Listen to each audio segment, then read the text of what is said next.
As the economy grew, as towns became small cities, the Jewish shopkeepers prospered. General stores became department stores.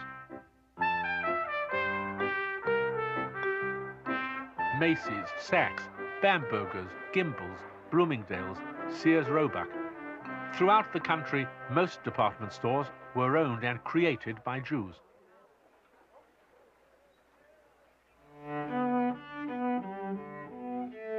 By the 1870s, a new group of immigrants began to come from Germany, attracted by the flourishing economy. They were German Jews whose families in Europe were involved in finance and banking. Jewish businessmen turned to these Jewish financiers for the loans and investment capital they could not easily obtain from Gentile bankers. German Jewish immigrants, the Loebs and Kuhns and Schiffs and Seligmans, joined in the task of financing a nation and shared richly in the fruits of their labors. The Jews of German origin were, to all outward appearances, fully integrated in American life. They had left behind the Jewish communal life of Europe to live as individuals in this new land. But they wished to preserve the intimacy and fellowship of the past, to preserve their religious heritage. Their rabbis, all of whom were trained in Europe, struggled to help them find an American expression of Jewishness. Throughout America, the German Jews built synagogues of great beauty, like this one, B'nai Yeshurun in Cincinnati. But Jews in America were not certain what the content of their Judaism ought to be.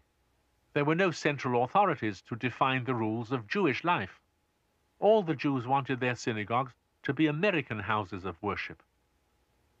But practices varied widely from congregation to congregation. In some synagogues, men and women were allowed to sit together so that families would not be separated. Some argued that rabbis should deliver weekly sermons. For others, it was enough that some English be used in their prayers. The most extreme wanted worship on Sunday instead of the traditional Saturday. The Jewish community was engaged in an ongoing debate. Among those who sought to bring the community together was Rabbi Isaac M. Wise of Cincinnati. In 1873, he created a Union of American Hebrew Congregations, and shortly thereafter a seminary where American rabbis could be trained. In so doing, he laid the foundations of an American Jewish movement called Reform. Wise had hoped to unite all American Jews in a single movement, but there was too much diversity of opinion, too much disagreement. When in 1885, Reform rabbis publicly renounced all Jewish dietary laws, all laws of dress and outward custom, more traditional rabbis were aghast. They set about organizing a seminary of their own. Rabbis trained at this new institution, the Jewish Theological Seminary, would eventually establish the American movement known as Conservative Judaism. Whatever approach they took, the Jews of this country were defining a Judaism that was distinctively American.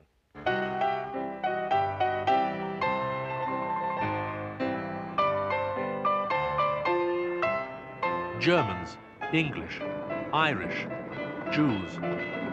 On these streets of New York, as on the streets of other American cities, immigrants from many lands had joined in creating an American way of life. The stream of immigrants into this world was unending. By the 1870s, as many as 300,000 arrived each year. In the 1880s, the stream became a torrent.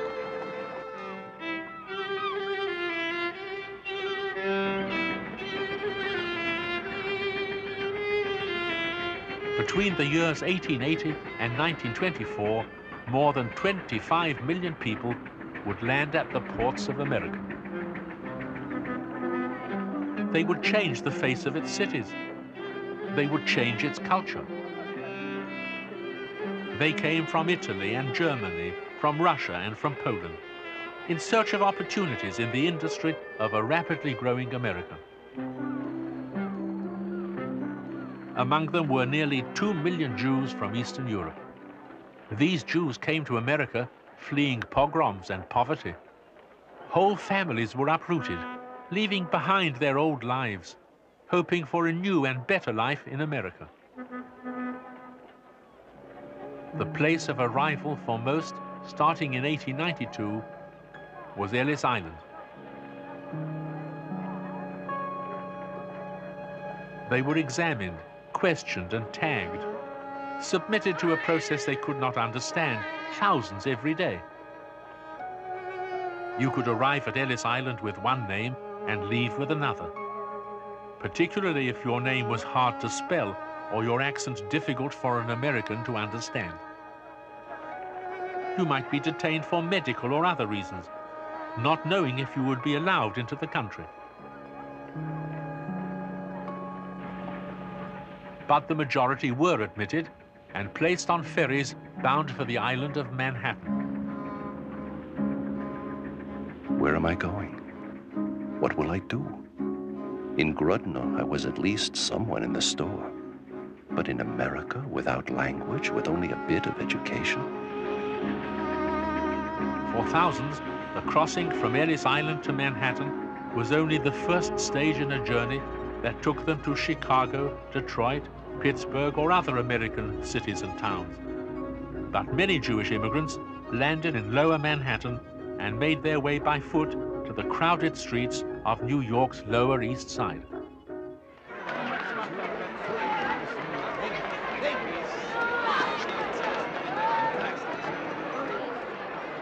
It was congested beyond belief, racked by illness and exhaustion, impoverished beyond description.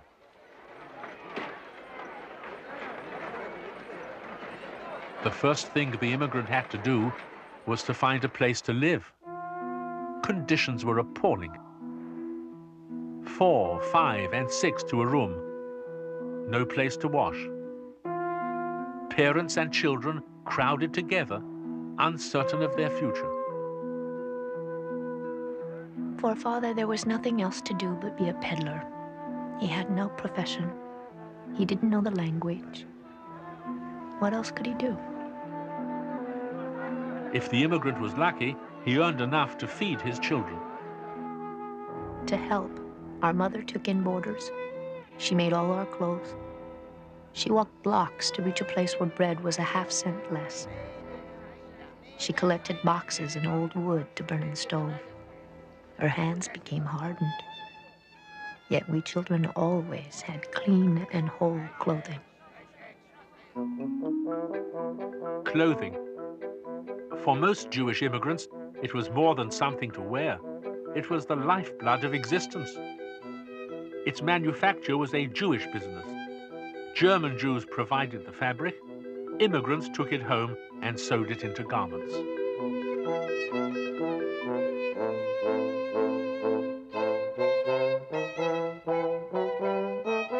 Every apartment a factory. Father, mother, and children, the workers. 7 days a week. From dawn far into the night. There was no escape from work. Children were raised on cut fabric amid dust and lint. For some, the burdens of that life led to tragedy, to illness and disease, to the breakup of homes, to desertions, and sometimes to violence and crime. Among those who set out to help this troubled community was the journalist Abraham Kahan. In the newspaper he created, the Jewish Daily Forward, he spoke to the people in their own language, Yiddish, answering their questions, giving practical advice. Worthy editor, we have been in the country 2 years, and my father, who is a frail man, is the only one working to support the whole family. My dearest friends of the Forward, I have been jobless for 6 months now. If I had known it would be so bitter for me here, I wouldn't have come. I'd beg you to help. My husband deserted me and our 3 small children, leaving us in desperate need.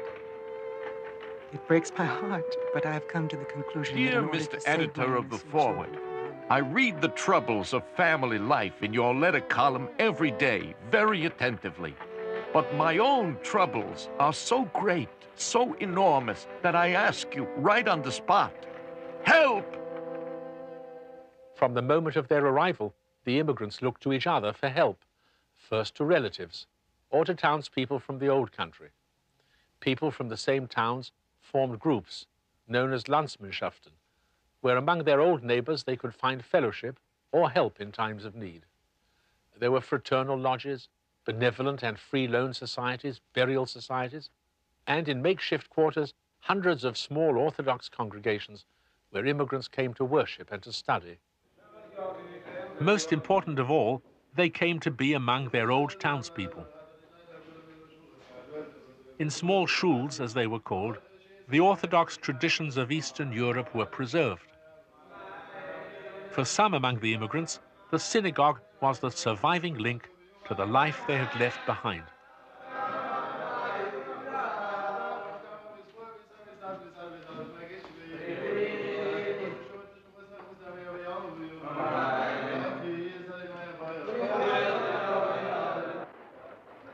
But many of these immigrants, like the German Jews before them, found it difficult to hold to the traditional ways.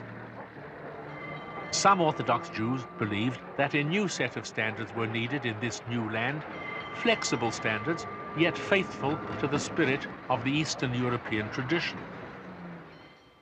By 1915, a new generation of Orthodox rabbis was appearing, familiar with a world of general history, literature, and science, while preserving the traditional knowledge of Torah and Talmud.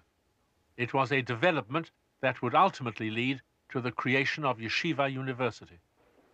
A new kind of American Judaism was being established, American Orthodoxy. Out of the materials of their European past came a vigorous new expression of Jewish culture. In cafes and meeting halls of the Lower East Side, there were free lectures, free concerts, and for a nickel, that marvelous escape from the wretchedness of daily life, the Yiddish theater.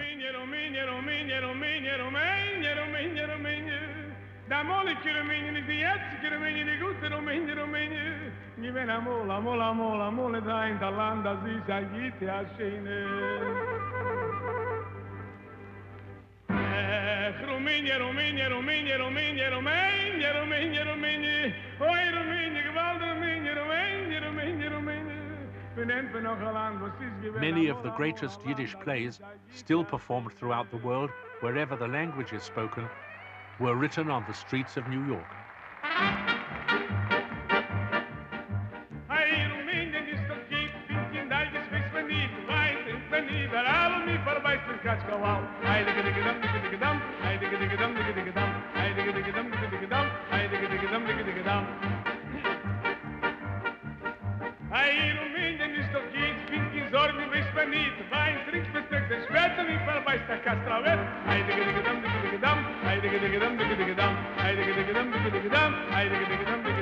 Mijn gat en ik ga daar gaan het voor op mijn kop. Ik wil dansen.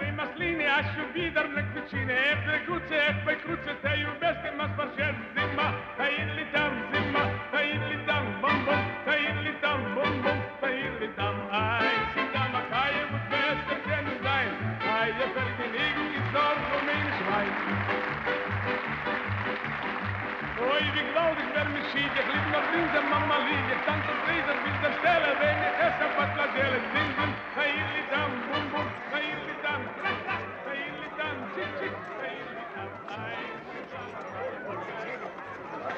To many Americans, this Yiddish culture was a strange and unwelcome arrival on the shores of the United States. Many Jews of German origin looked askance at the immigrants from Eastern Europe. The affluent German Jews, those long established in America, were embarrassed by the culture, the dress, the language, and the poverty of the newcomers. They sought to teach them how to become Americans instead, Jacob Schiff, with others, established the Henry Street Settlement and the Educational Alliance on the Lower East Side, where new arrivals could puzzle out the intricacies of the English language. There were free public libraries and public schools, where by the thousands, the children of immigrants found a path to achievement in American life. If the fathers and mothers had been immigrants, the children would be Americans. All the immigrants who arrived in these years, Italians, Irish, Scandinavians, Poles, Hungarians, Jews, all were struggling to find their way in the new country.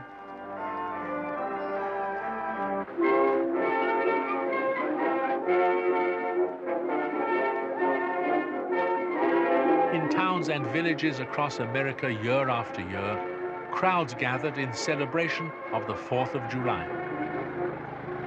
They gathered to celebrate a country they knew and understood, not a land inhabited by aliens, not a land whose city streets were filled with a babble of incomprehensible tongues.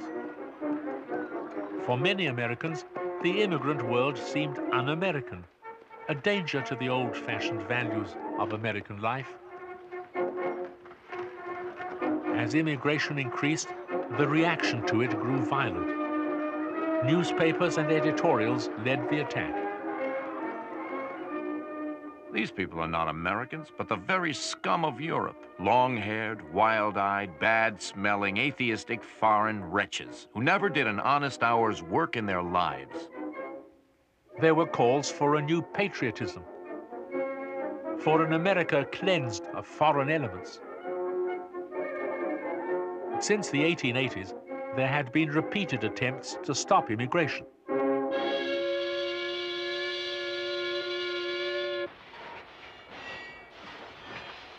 But America was growing, and its appetite for new goods and the products of industry seemed insatiable.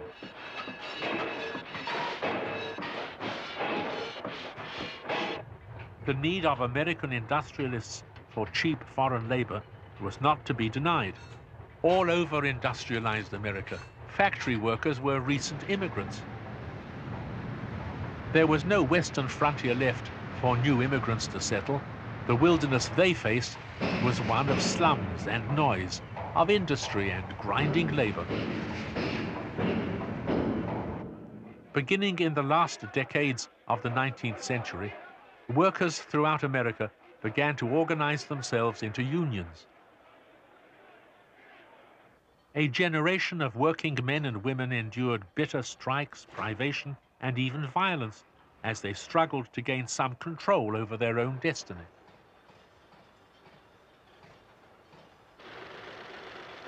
At the beginning of the 20th century, more than 150,000 Jews worked in the clothing industry of New York's Lower East Side.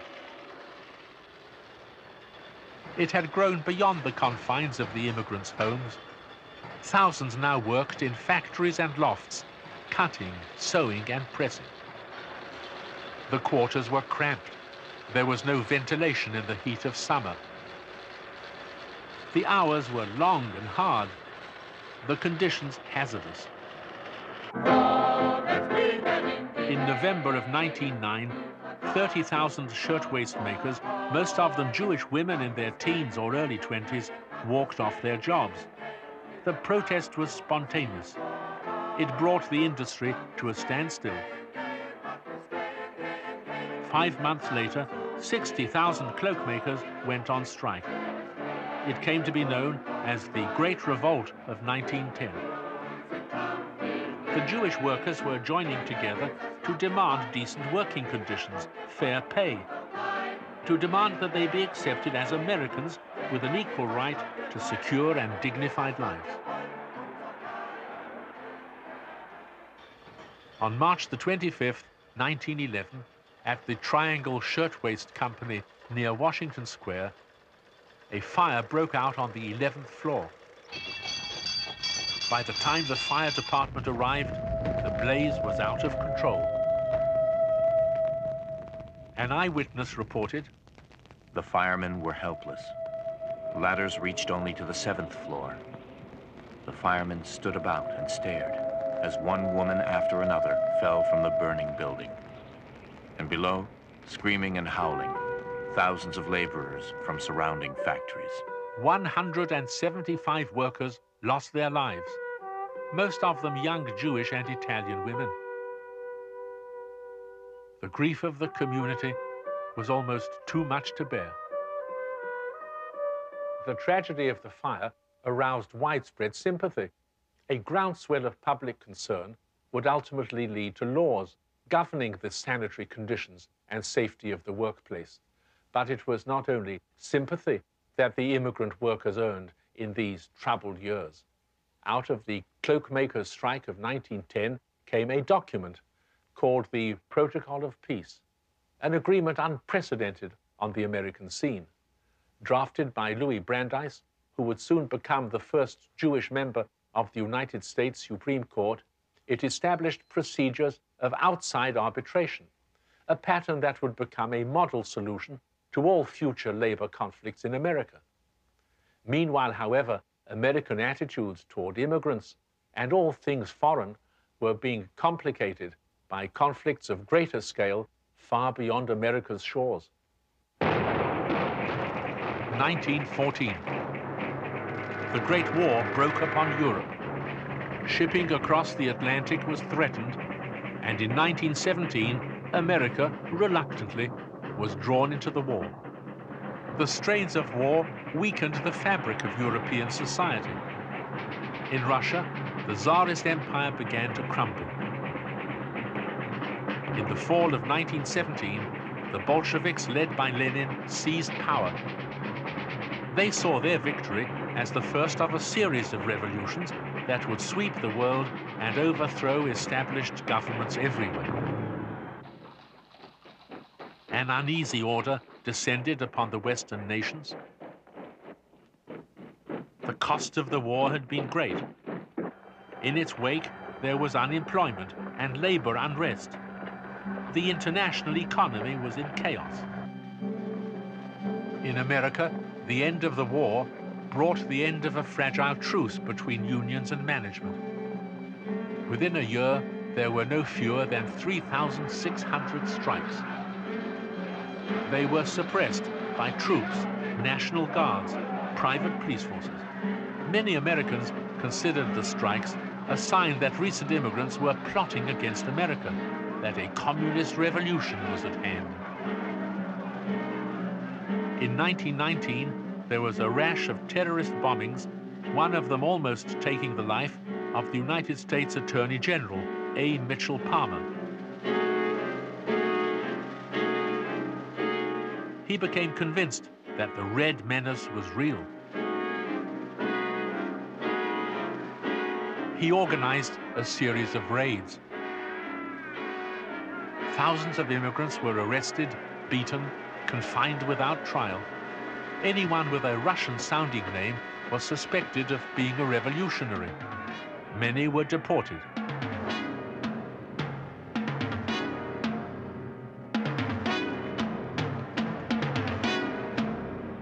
In these anxious years, the Ku Klux Klan grew rapidly in both North and South. Its goal, to fight back the immigrants, to control the Negroes, the Catholics, the Jews. In this atmosphere of hatred and fear, the Congress of the United States in 1924 voted to slam shut America to help them find an American expression of Jewishness. Throughout America, the German Jews built synagogues of great beauty, like this one, B'nai Yeshurun in Cincinnati. But Jews in America were not certain what the content of their Judaism ought to be. There were no central authorities to define the rules of Jewish life. All the Jews wanted their synagogues to be American houses of worship. But practices varied widely from congregation to congregation in the fruits of their labors. The Jews of German origin were, to all outward appearances, fully integrated in American life.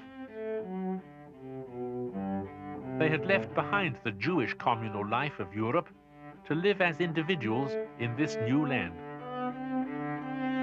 But they wished to preserve the intimacy and fellowship of the past, to preserve their religious heritage. Their rabbis, all of whom were trained in Europe, struggled as the economy grew, as towns became small cities. The Jewish shopkeepers prospered. General stores became department stores. Macy's, Saks, Bamberger's, Gimbel's, Bloomingdale's, Sears Roebuck. Throughout the country, most department stores were owned and created by Jews.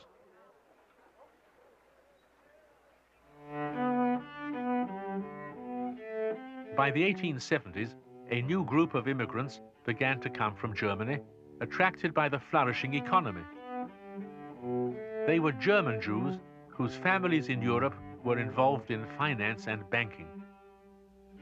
Jewish businessmen turned to these Jewish financiers for the loans and investment capital they could not easily obtain from Gentile bankers. German Jewish immigrants, the Loebs and Kuhns and Schiffs and Seligmans, joined in the task of financing a nation and shared rich. In some synagogues, men and women were allowed to sit together so that families would not be separated. Some argued that rabbis should deliver weekly sermons. For others, it was enough that some English be used in their prayers.